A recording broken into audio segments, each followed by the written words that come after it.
Wissen, man muss auch anwenden. Es ist nicht genug zu wollen, man muss auch tun. It is not enough to know, one must also apply. It is not enough to want, one must also do. The first time I heard this Goethe's quote, it was embedded within me. I am Carrie K. Perkins, and it's time for me to do.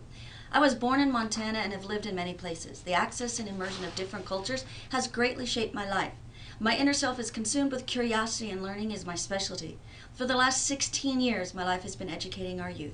I threw my soul into making a difference, and I did. One day I looked up and realized I was not satisfied.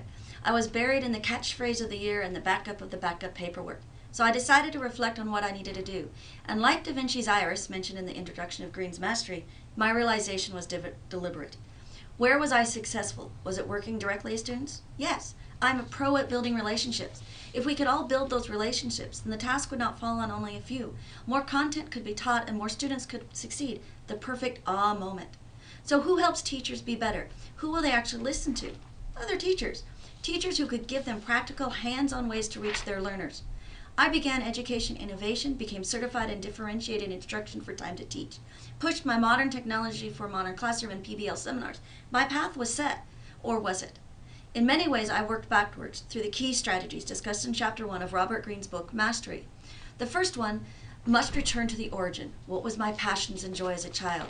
Was I Marie Claire wanting to recreate what I saw, or Daniel Everett wanting to understand what was around me? Second, occupying the perfect niche. On page 35, Greene stated that the career world is an ecological system and people must compete for resources. Did I have the diligence to constantly see connections, thereby creating a niche just for me? On page 38, Greene speaks about rebelling against the forces keeping you on a false path, the third strategy. Education professionals kept telling me I needed to be in the classroom. I needed to find the confidence and understanding to listen to my own voice. Fourth, letting go of the past.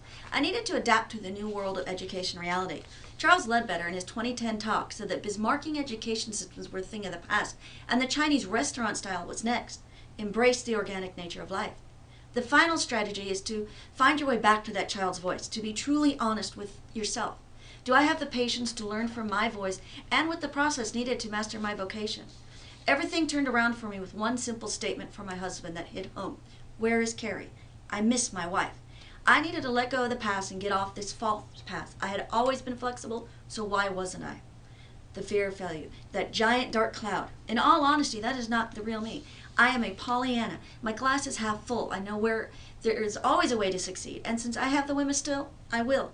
Failure is a part of life, and without it, one cannot learn to succeed. Like a boulder blocking the river's path, the water just finds another way to flow. So where is Carrie? I had to remove the black cloud of doubt, find my inner voice, my curiosity, my passion for new things, my burning desire to learn, and my great frustration with ignorance. I know my life's task is a vocation, not a location. My vocation is to work with educators at all levels to help them reach those slipping through the cracks. How to do that? I resigned from the classroom, started a master's program, found a job in education that does not require 16 hours and a pint of blood each day. Next, build a following for education innovation on various social media sites to give myself credence in the field. Finally, construct an outline for the next 12 months to make sure my actions deliver me to the dream job, the one working with education industry to improve the success of all learners. Life is organic, so I will plan for possibilities. So, es ist nicht genug zu wissen, man muss auch anwenden. Es ist nicht genug zu wollen, man muss auch tun. And it's time for me, Carrie K. Perkins, to do.